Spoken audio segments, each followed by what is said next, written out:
Okay guys, good morning. Today topic என்னன்னாக்க, கொஞ்சம் இன்னைக்கு நோட் பண்ணதில் ஒரு விஷயம் நல்லா தெரிஞ்சுட்டு, எஸ்எம்டியோட யூசேஜ் பவரு அது என்னன்னு நிறைய பேர் தெரியாமல் இருக்காங்க. ஓகேவா? நிறைய பேர் என்ன கேட்குறானாக்க, ப்ரோ சோர்ஸ் என்ட்ரி நான் பார்க்கும்போது கீழே லெவலுக்கு வரான், என்ட்ரி எடுக்கிறான். ஆனால் என்ன பண்ணுறானாக்க, சோச்சுனா வைக்கிறான், ப்ராப்பராக எல்லாம் வைக்கிறான், பட் என்னன்னு தெரியல வந்து எஸ்எல் அடிச்சிடும் அப்படின்னு நிறைய பேர் கேட்குறீங்க. ஓகேவா? அதுக்கு ஏதாச்சும் சொல்யூஷன் இருக்கான்னு கேட்டிங்கன்னா, கண்டிப்பாக ஒரு சொல்யூஷன் இருக்குது. அதுதான் எஸ்எம்டி. நீங்கள் நல்லா நோட் பண்ணி பார்த்தீங்கன்னா, பெரிய பெரிய ப்ரோ ட்ரேடரு, ரொம்ப ப்ராஃபிட் பண்ணுறவங்க, அவங்க எல்லாருமே எந்த மாதிரி இருப்பாங்கனாக்கா, கண்டிப்பாக அவங்க எஸ்எம்டி இல்லாமல் ட்ரேட் பண்ணுவாங்க. No SMT no trade, SMT இருந்தால் ட்ரேடு இல்லை, அப்படி அந்த மைண்ட் செட்டப்பில் இருப்பாங்க. ஸோ அதனால் என்ன ஒரு ப்ளஸ் பாயிண்ட்னாக்கா, கண்டிப்பாக அவங்களுக்கு வின் ரேட்டு அதிகமாக இருக்கும். எஸ்எல் அடிக்கவே வாய்ப்பில்லை. கண்டிப்பாக அவங்க எடுத்த என்ட்ரிப்பெலாம் டார்கெட் அடிக்கும். அந்த அளவுக்கு யூஸ்ஃபுல்லான ஒரு விஷயம் தான் எஸ்எம்டி. ஓகே, எஸ்எம்டினா என்னன்னு தெரிஞ்சிச்சு. ஓகே, அது யாருன்னா யூஸ் பண்ணுவாங்க, எது இது தெரிஞ்ச, பட் அது எதுக்காக யூஸ் பண்ணால் உங்களோட வின் ரேட் அதிகமாக இருக்குன்னு சொல்லுவாங்க. அதுக்காக நார்மலாக எல்லாரும் சொல்லுவாங்க, எஸ்எம்டி இருந்துச்சுனாக்கா உங்களோட வின் ரேட் அதிகமாக இருக்கும் அப்படின்னு சொல்லுவாங்க. ஓகே, வின் ரேட் அதிகமாக, அது என்ன ரீசன் கேளுங்க அதுக்கு. ஓகே, ஏன் ப்ரோ அது வின் ரேட் அதிகமாக இருக்குது, என்ன ரீசன் அப்படின்னு கேட்டிங்கன்னா, அதுக்கு ஆன்சர் கிடச்சிச்சுன்னா அப்போ நீங்கள் அது கரெக்டாக ப்ராப்பராக இது பண்ணுறீங்கன்னு அர்த்தம். ஓகேவா? அப்போ அதுக்கு ஆன்சர் சில பேருக்கு தெரியும். எனக்கு தெரிஞ்சதை நான் சொல்கிறேன். ஓகேவா? இதுதான் இல்லை, பட் இதுதான். என்னடா இதுதான் இல்லைன்ற, இதுதான்ற ஓரளவு அப்படி தான். ஓகேவா? எப்படின்னாக்க, இப்போ ஓகே, அதாவது என்னோட ஃபஸ்ட்டு கேள்வி என்னன்னாக்கா, நீங்கள் ப்ரைஸேஷன் பண்ணுறீங்க, எஸ்எம்சி பண்ணுறீங்க, ஐசிடி எந்த கான்செப்ட் பண்ணாலும் எல்லா கான்செப்டோட ஒரு மெயினான ஒரு விஷயம் என்னவா இருக்கும்னாக்கா, ஸ்மார்ட் பண்ணின்னு சொல்லலாம், இல்லாட்டி பிக் கம்பெனி இருப்பாங்க இன்ஸ்டியூட்டு. அந்த கம்பெனியோட என்ட்ரி பாயிண்ட்டை தான் நீங்கள் நம்மளோட மோஸ்ட் ஆஃப் வியூ என்னென்னா, அவங்க எங்கே என்ட்ரி போகிறாங்க, எங்கே என்ட்ரி மார்க்கெட்டுக்குள்ளே இன்க்ளூட் ஆகிறான்னு சொல்லி கண்டுபிடிச்சி அதில் தான் நம்ம இது பண்ணுறோம். ஓகே, இவங்க இங்கே என்ட்ரி இறங்குறாங்க, இங்கே இறங்குறாங்க, அப்படியே அதை பாயிண்ட் அவுட் பண்ணிட்டு அதில் நம்ம என்ட்ரி போடுறது தான் நம்மளோட விஷயம். அப்போ பிக் ஐசிடியாக இருந்தாலும் சரி, எஸ்எம்சியாக இருந்தாலும் சரி, ப்ரைஸேஷனாக இருந்தாலும் எல்லா கான்செப்டும் இந்த இதை தான் கண்டுபிடிச்சி இது பண்ணுறோம். ஓகே, அப்போ எஸ்எம்டி என்னான்னு கேட்டீங்கன்னாக்கா, அதே இன்ஸ்டியூட்டு உண்மையாக இறங்கியிருக்கானா, கண்டிப்பாக உள்ளே இறங்கியிருக்கானா. நீங்கள் அதாவது ஒன்றும் பிரச்சனை இல்லை, இந்த இடத்துல எஸ்எம்சியை பொறுத்த வரைக்கும் இந்த இடத்துல ஒரு 6 பிளாக் இருக்கான். அப்போ இந்த இடத்துல வந்தால் மார்க்கெட் என்ன பண்ண வாய்ப்பு இருக்குனாக்கா, சோச்சு வச்சுட்டு போக வாய்ப்பு இருக்கு. ஏன் இந்த இடத்த நீங்கள் எடுக்கிறீங்க அப்படி பார்த்தா, இந்த இடத்துல பெரிய வால்யூம் இருக்குது, ஒரு 6 பிளாக் இருக்கான். ஸோ 6 பிளாக்னா இன்ஸ்டியூட் பை பண்ணுற இடம் தான், இது செல் பண்ணுற இடம். ஓகே, இந்த இடம் இப்போதைக்கு செல் பண்ணுறான். ஓகே, அந்த இடத்துல அவங்க வந்திருக்காங்கன்னு அர்த்தம். அதனால இந்த இடத்துல போய் ரிவர்சல் பார்க்குறீங்க. அப்போ அந்த இடத்துல இந்த இடத்துல ரிவர்சல் பார்க்க, அப்போ இந்த இடத்துல கண்டிப்பாக அவன் வந்திருக்கானா கொஞ்சம் செக்அப் பண்ணுங்க. ஓகே, அப்போ இவன் இங்கே வந்திருக்கானா கன்ஃபார்ம் ஆயிடுச்சுன்னா, அப்போ அதுக்கு என்ன அர்த்தமாக இருக்கும்? அப்போ அந்த இடத்துல உண்மையாகவே அந்த இடத்துல இந்த சோர்ஸ் வேலிட்னு சொல்லிட்டு எடுத்துகிட்டு அடுத்து நீங்கள் என்ட்ரி எடுக்கும்போது அதோட வின் ரேட்டு ஹெவியாக இருக்கும். அதுக்காக தான் நான் சொல்கிறேன். ஓகேவா? என்ன சொல்லுவானே அது நோட் பண்ணிக்கோங்க, அதை புரிஞ்சுக்கோங்க. நான் புரியலைன்னா கமெண்டில் கேளுங்க, சொல்கிறேன். இந்த அளவுக்கு வியூவர்ஸ் இருக்க மாட்டேங்க எனக்கு தெரியும். இருந்தாலும் 2 பேராக இருந்தாலும் எனக்கு அது போதும். எனக்கு நம்மளோட டாபிக் எப்படி யாருக்கு தேவையோ அவங்கள போய் சேர்ந்தா அது ஓகே தான். ஓகேவா? ஓகே, இந்த இது இப்படி இருக்கும்போது அது அது ஏப்பா, அது என்ன எஸ்எம்டினா என்னன்னு தெரியாமல் போய் அவங்களுக்கு ஒரு தெரிஞ்சவங்களுக்கும் ஓகே, தெரியாதவங்களுக்கும் ஓகே. இப்படி பார்த்தீங்கன்னா இப்படி இருப்பான். இது ஒன்று. இன்னொன்று பேரில் கேட்டிங்கன்னா, ஐயோ ஒரே முடியல. ஓகே, இப்படி இருப்பான். இதுதான் எஸ்எம்டின்னு எல்லாரும் சொல்லுவாங்க. நார்மலாக எல்லாத்துக்கும் தெரிஞ்சிச்சு இதுதான். இது சோர்ஸ் எஸ்எம்டி சொல்லுவாங்க, இன்னொன்று இம்பேலன்ஸ் எஸ்எம்டி, 2 இருக்குது. இதே நம்ம சோர்ஸ் எஸ்எம்டி தான் சொல்றோம். ஓகேவா? இது 6 பிளாக்ல எல்லாத்துலேயும் எடுக்கலாம். இது நார்மலாக எல்லா இதுக்குமே எடுக்கலாம். சோர்ஸ் இம்பேலன்ஸ் அது வேறு மாதிரி ஐயாளுக்கு யூஸ் பண்ணுவாங்க. இது சோர்ஸ் இதுன்னு வச்சுக்கோங்க. ஓகேவா? எஸ்எம்டி. அதுபடி பார்த்தீங்கன்னா, இந்த இடத்துல இவன் சோர்ஸாக இருப்பேன், இந்த இடத்துல இது ஒரு சோர்ச்சு இந்த இடத்துல வைக்க வாய்ப்பு இருக்கு, ஒரு சோர்ச் வைக்க வாய்ப்பு இருக்கு. சரிப்பா, இது எஸ்எம்டி இந்த இடத்துல எஸ்எம்டி இருக்கு. ஒரே நிமிஷம் ப்ராப்பராக ட்ரை பண்ணிட்டேன்னா உங்களுக்கு பார்க்கறதுக்கும்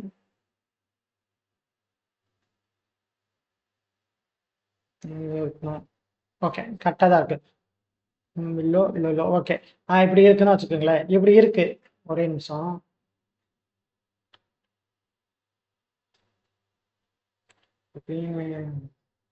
ஓகே, கரெக்டாக இருக்குன்னு வச்சுக்குவோம். ஓகே, இப்படி இருந்தா எதனாலப்பா இது எஸ்எம்டின்னு சொல்றாங்க? ஸ்மார்ட் மணி ட்ராப்னு சொல்லுவாங்க. ஸ்மார்ட் மணி ட்ராப்ன்றது அதோட நேம் எனக்கு சரியா பொருத்தமா ஸ்மார்ட் மணி என்ட்ரி அந்த மாதிரி நம்ம வச்சுக்கலாம். ஒரு இது ஏதோ எனக்கு தோணுன எனக்கு ட்ராப்னாக்கா ஏமாத்தி தான் போற. பட் இது ஏமாத்துற விதம் இல்ல. அவன் கரெக்டா அவனோட வேலைய பார்க்குறான். இப்ப என்னன்னாக்க, உங்களுக்கு ஒரு ஒரு இதுக்காக நான் இத என்ன சொல்லேன்னாக்க, ஆ கோல்டு ஓகேவா?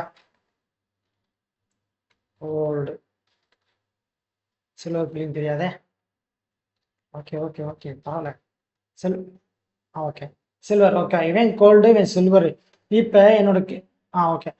இப்ப என்னோட கேள்வி என்னன்னாக்கா, இப்ப இவன் கோல்டுல இப்ப விக்காம மார்க்கெட் அப்சைட் கொண்டு போறோம்னாக்க, இவன் கோல்டுல மட்டும் வாங்குனா போதுமா? அதாவது கோல்டுல மட்டும் வாங்குனா கோல்டோட ரேட்டு அப்சைடு போகுமான்னு கேட்டா வாய்ப்பே இல்ல. ஏன்னா இது கோரிலேட்டட்ன்னு சொல்றது என்னன்னாக்க, இதுல வாங்குனா சில்வர்லயே வாங்கணும். அப்பதான் அவனும் அப்சைடு போவான். நம்ம நிறைய வாட்டி கேள்விப்பட்டிருப்பேன். இது பாசிட்டிவ் கோரிலேட்டிவ், இதுல மார்க்கெட் அப்சைடு போனா இவனும் அப்சைடு போவான். அதுக்கு நிறைய ரீசன் காணப்பட்ட இன்னொன்று ரீசனா, கோல்டுல நீங்க அப்சைடு போகணும்னாக்க சில்வர் அப்சைடு போனாதான் கோல்டு அப்சைடு போகும். இதுக்கு இன்னொன்று இது என்னன்னா ஈரோ யூஎஸ்டி, சிபிபி யூஎஸ்டி அப்சைடு போகணும்னாக்கா ஈரோ யூஎஸ்டி அப்சைடு போகணும். அப்பதான் அந்த இடத்துல ப்ராப்பரான ஒரு அப்சைடு இருக்குன்னு அர்த்தம். ஓகேவா? ஓகே.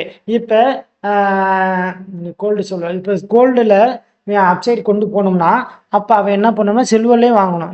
கோல்ட்லேயும் வாங்கினா அது சில்வர்லேயும் வாங்கணும். அப்போ தான் அவன் அந்த இடத்துல மார்க்கெட்டை அப்சைடு கொண்டு போக முடியும்.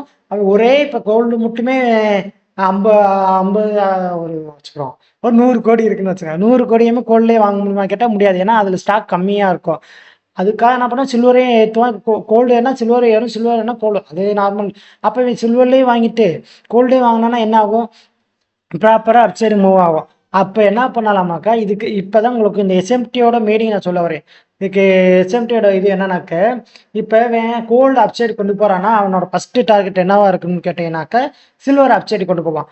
ஒன்று நல்லா தெரிஞ்சுக்கோ. ஒன்று சில்வரை ஃபஸ்ட்டு வாங்கலாம். எப்படின்னாக்கா சில்வரை ஈவன் சில்வரை ஃபஸ்ட்டு வாங்கினாக்கா செகண்டு, அதுக்கடுத்து தான் இவன் கோல்டை பை பண்ண முடியும். ஏன்னாக்கா அவன்கிட்ட இருக்க பண்டடை உடனே ஒரே நேரத்தில் எல்லாத்தையும் பை பண்ண முடியாது. இதை பை பண்ணி முடிச்சுட்டு தான் இது பை பண்ண முடியும். அப்படி இருக்கும்போது இது அப்போ சப்போஸ் இவன் கோல்டை ஃபஸ்ட்டு பை பண்ணானாக்கா அடுத்து சில்வரை பை பண்ணுவான். ரெண்டில் ஏதோ ஒன்று தான். பட் நீங்கள் உங்களோட கீழே ஒரு எதில் பார்க்குறீங்களோ அதுக்கேற்ற மாதிரி மட்டும் தான் போங்க. அது பெஸ்ட்டான ஒரு ஆப்ஷன் இருக்கும். இதில் எப்படின்னாக்க, இப்போ நீங்கள் மார்க்கெட் பார்த்துருக்கீங்க கோல்டில். அப்போ எப்படி இருக்குனாக்கா இப்படி இருக்கும். இப்போ கோல்டு இந்த கீழே உள்ள தொடர் வர இந்த இடத்துலேருந்து ரிவல்ஸ் ஆக போகிறானாக்க அவன் என்ன பண்ணுவான்னா ஃபஸ்ட்டு சில்வரில் அப்சைடு கொண்டு போயிடுவான். சில்வரில் பை பண்ணிடுவான். அப்படி சில்வரை பை பண்ணிட்டானா லாஸ்ட்டாக பை பண்ண கேண்டில் லோன்றது இந்த இதாக இருக்கும். இதுதான் சில்வரில் பை பண்ண லோ பை. ஓகேவா? இந்த இடத்துல பை பண்ணியிருக்கான். அப்போ இந்த இடத்துல பை பண்ணிட்டு இருக்கும்போது ஓகே, இதுக்கு மேலே அவன் இந்த இடத்துல வாங்கினா என்ன பண்ண மார்க்கெட் இதுக்கு மேலே கீழே வரக்கூடாது. அப்போதான் போகும். சில்வர் பை பண்ணிட்டு இருக்கும்போது இந்த இடத்துல இந்த இந்த இதே டயத்துல தான் இந்த கோடு ஓகேவா, இந்த டைமிங்ல தான் இது கிரியேட் ஆகிருக்கும் இந்த இது. ஆனால் சில்வரில் தான் பை பண்ணியிருக்கேன். அதனால நம்ம சில்வர் இதுக்கு மேலே இந்த லோ தாண்டி கீழே வராது. அடுத்து என்ன பார்த்தீங்கன்னாக்க கோல்டு பை பண்ணணும். இவன் சில்வர் பை பண்ணான், சில்வரை மேலே கொண்டு போகிறதுக்கு பிளான் போட்டு ரெடியாக வச்சுட்டான். அப்போ கோல்டு அடுத்து பை பண்ணோம்னா இவன் சில்வர் வாங்கிட்டு இருக்கும்போது கோல்டு என்ன பண்ணிட்டு இருக்கோம், அது பை பண்ணாதனால இது என்ன பண்ணிட்டு இருக்குன்னா கீழே போயிட்டு தான் இருக்கும். அதனால தான் இந்த லோவை இவன் தூக்கிடுவான். எப்படி இந்த லோவை கோல்டு தூக்குவான். ஏன் என்ன பை பண்ணலை ஓகே, என்ன இந்த லைனை கோல்டில் பை பண்ண. ஆனால் பட் இந்த டயத்தில் இவன் பை பண்ணியிருக்கான். டைம் என்னன்னு வச்சுக்கிங்கன்னா ஒரு 5:30 ஓகேவா. 5:30க்கு இவன் பை பண்ணியிருக்கான். டைமிங்னு எதுவும் இல்லைங்க, சும்மா ஒரு பேச்சுக்காக ஓகேவா. 5:30க்கு இவன் பை பண்ணியிருக்கான். கோழி கத்தம் கண்டுக்காதீங்க, காலம் காத்தால எடுத்து பண்ணா இது காலையில இல்லை கத்துறான். சரி ஓகே. 5:30க்கு இவன் பை பண்ணானாக்க கோல்டு இது சில்வர் அப்சைடு போயிடுவான். ஆனால் கோல்டு கேட்டிங்கனாக்க என்ன பண்ணுவான், மேலே ஏற்றிட்டு இருப்பான். ஓகே. இந்த இடத்துல பை பண்ணாதனால அடுத்து இந்த 5:30 டயத்துக்கு அடுத்து டைம் போல் பார்த்தீங்கன்னா இந்த லோவை தூக்கம். ஏன்னா இன்னும் இது பை பண்ணலை அவன். இன்ன வரை அவன் என்ன ட்ரெண்டில் இருந்திருப்பான், செல் ட்ரெண்டில் தான் இருந்திருக்கான். அப்போ செல் ட்ரெண்டில் இருக்கும்போது அவன் செல் அடுத்து லோ எடுத்துட்டு தானே போயிட்டு இருப்பான். ஆனால் சில்வரை பை பண்ணிட்டு அவன் கன்ஃபார்ம் பண்ணிட்டான் பை பண்ண. அடுத்து இந்த இது வாங்கி முடிச்ச பின்னாடி இங்கே வருவான். அப்போ பார்த்தீங்கன்னாக்கா ஒரு சோச்சு வைப்பான்.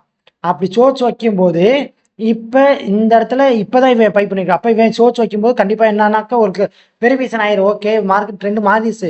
பட் ரியலாக இது பார்க்கணும்னா இந்த எஸ்எம்டி பாருங்கள். இந்த இடத்துல சில்வரில் முன்னாடியே வாங்கியிருந்தா இந்த லோ தூக்கி இருக்கக்கூடாது. அப்போ தூக்காமல் மேலே இருக்கும். இந்த இடத்துல அப்போ சில்வர் வாங்கிட்டு இருந்தானா இதுக்கப்புறம் தான் இது வாங்குவான்.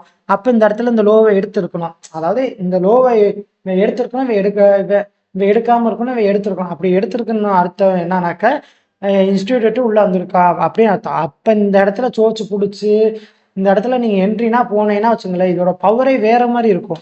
ஹை ப்ராபபிலிட்டியான ஒரு பவர். சரன்னு டிபி அடிப்பான். டிபி அடிப்பான்னு இல்லை, கண்டிப்பா நீங்க வச்ச டார்கெட்டை நோக்கி கண்டிப்பா போயிடும். ஸோ அதனால தான் இந்த எஸ்எம்டி பார்க்க சொல்றேன், ஓகேவா? அதாவது இதுக்கே 10 நிமிஷம் போயிடுச்சு. ஒரு எக்ஸாம்பிளோட இப்போ முடிச்சிடறேன். அடுத்து இல்லை ப்ரோ, எனக்கு நீங்கள் சொல்லி கொடுத்துட்டீங்க, பட் அதுக்கு எக்ஸாம்பிள் வேணும்னாக்க எனக்கு கமெண்ட்ல கேளுங்க, நெக்ஸ்ட் வீடியோ அப்லோட் பண்ணுங்க ப்ரோ அப்படின்னு சொல்லி கேளுங்க. யாருக்கு ஒரு நாள் கேட்டாலும் நான் வீடியோ கண்டிப்பாக அப்லோட் பண்ணிடுவேன். கண்டிப்பாக எனக்கு இப்போதைக்கு இருக்க ஆளை வச்சு தான் வீடியோ பண்ண முடியும். இப்போ நான் காலையில் தான் பார்த்துட்டு இருந்தேன். இந்த இடத்துல ஒரு போகிற ஒரு 6 பிளாக் இருக்கான். நல்லா நோட் பண்ணி பார்த்தீங்கன்னா இந்த இடத்துல போகிற பிளாக் இது அவுட் ஆஃப் செஷன். இருந்தாலும் எனக்கு ஒரு நல்ல ஒரு இது இருந்துச்சு. எனக்கு பிடிச்சது இந்த கீழே உள்ள இந்த 6 பிளாக்கு. ஸோ இது கண்டிப்பாக மார்க்கெட் திரும்பான்னு தெரியும். அதுக்காக என்ன பண்ணினாக்கா, இது நீங்கள் என்னப்பா இந்த டைம் ஃப்ரேம் மாற்றி போகிறீங்கன்னு கேட்காதீங்க. இது வேறு மாதிரி ஒரு செட்டப்பு, பட் அது சொல்லக்கூடாது. ஏன்னா கொஞ்சம் இது அதுக்காக, ஓகேவா? இந்த இடத்துல 6 பிளாக்கை மார்க் பண்ணிட்டு 1 போயிட்டு சோச்சு பாருங்க. இந்த இடத்துல சோச்சு வச்சிருக்கான். இப்போ என்னோட கேள்வினாக்கா, இந்த டயத்தில் சோச்சு வைக்கிறான். இந்த மாதிரி சோச்சு வச்ச உடனே நீங்கள் இந்த ப்ளஸ் குறி அமுக்கி அது எப்படி எஸ்எம்டி பார்க்கணும்னா, இதில் போயிட்டு டைப் பண்ணுங்க சில்வர் டைப்பிட்டு இந்த இதில் வரும். இந்த நியூ பேனல் கொடுத்தா தனியாக கீழே வந்துடும். இதுதான் எனக்கு பிடிக்கும். அதில் பார்த்தீங்கன்னா இதை கொஞ்சம் அப்படியே கொஞ்சம் யூஸ் பண்ணி வைக்கணும். இதில் பார்த்தீங்கன்னா இந்த டைம் என்னது 6:37 6:37 போல் என்ன பண்ணியிருக்கான்னா, இந்த இடத்துல பைப் பண்ணியிருக்கான். உங்களுக்கு கன்ஃபார்மாக தெரியாது, எனக்கா லோவஸ்ட்டாக இந்த இடத்துல சோச்சு வச்சுட்டா, ஓகேவா? சோச்சு வச்சுருக்கான். அப்போ என்ன அர்த்தம்னாக்கா மார்க்கெட்டோட டேரக்ஷன் மாறப்போகுதுன்னு. கண்டிப்பாக மாறிக்கானா இல்லை அப்படின்னு கேட்டீங்கன்னாக்கா, அப்போ பாருங்க, இந்த இடத்துல லாஸ்ட்டாக லோ இவன் இந்த இது, ஓகேவா? அப்போ இந்த கேண்டில் இந்த லோ இருக்கான், ஓகே. இந்த லோவை இந்த இடத்துல அப்போ மார்க்கெட் என்ன பண்ணியிருக்கான், இன்ஸ்டியூட் பைப் பண்ணியிருக்கான், சில்வரில் பைப் பண்ணிட்டான். அதனால் நெக்ஸ்ட் இந்த லோ இந்த டயத்தில் பார்த்தீங்கன்னா இந்த லோ எடுத்திருக்கான், இவன் லோ எடுத்திருக்கான். ஆனால் இதில் லோ எடுக்கலாம். அப்போ என்ன அர்த்தம்னாக்கா, சில்வரில் ஃபஸ்ட்டு பைப் பண்ணிட்டான், அடுத்து இந்த இடத்துல சோச்சு பைப் பண்ணிட்டான்னு அர்த்தம். ஸோ இந்த இடத்துல எஸ்எம்டி இருக்குன்னு அர்த்தம். இந்த இடத்துல இருந்து நீங்கள் கண்டிப்பாக என்ட்ரி எடுத்தீங்கன்னா வின் ரேட் அதிகமாக இருக்கும். கண்டிப்பாக எஸ்எல் அடிக்காது. இன்னும் கொஞ்சம் நான் சொன்னதோட அர்த்தம் புரிஞ்சுருக்கலாம், பட் அது எஸ்எம்டி எப்படி பார்க்கணும் கொஞ்சம் டவுட் இருந்துச்சுன்னா நீங்கள் என்னோட வீடியோ தான் பார்க்கணும் அவசியம் இல்லை. கொஞ்சம் 4-5 யூடியூப் சேனலை சேஞ்ச் பண்ணி பார்த்தீங்கன்னா கண்டிப்பாக ஒரு ஐடியா கிடைக்கும். ஐடியா கிடச்சி அதை யூஸ் பண்ணிக்கோங்க. ஏன்னாக்கா இந்த வீடியோ பார்த்தா இது மட்டும் தான் பார்க்கணும் இல்லை, உங்களுக்கு ஐடியா தேவைனாக்கா நீங்கள் எதுனாலும் பார்த்து எதுலனாலும் கற்றுக்கலாம், தப்பே இல்லை, ஓகேவா? நீங்கள் அதை பண்ணி பாருங்கள், உங்களுக்கு ஐடியா நிறையா கிடைக்கும். இதை யூஸ் பண்ணுங்கள். கண்டிப்பாக உங்களுக்கு ஒரு கேம் சேஞ்சர் தான், ஓகேவா? இது கேம் சேஞ்சர் தான்னு கேட்டால் கண்டிப்பாக கேம் சேஞ்சர் தான், ஓகே. அது ஏதாச்சும்னா எக்ஸ்ட்ரா இந்த டாபிக் போடுங்க, இல்லை இது போடுங்க அப்படி இல்லைனாக்கா இதை பற்றி ஒரு எக்ஸாம்பிள் வீடியோ ஒரு 10 நிமிஷம், இந்த 5 நிமிஷம் ஒரு 5 எக்ஸாம்பிள் காட்டுங்கன்னா நான் அது காட்டுறேன், ஒன்றும் பிரச்சனை இல்லை. என்னோட இது, ஓகே நண்பர்களே, நன்றிகள் பல.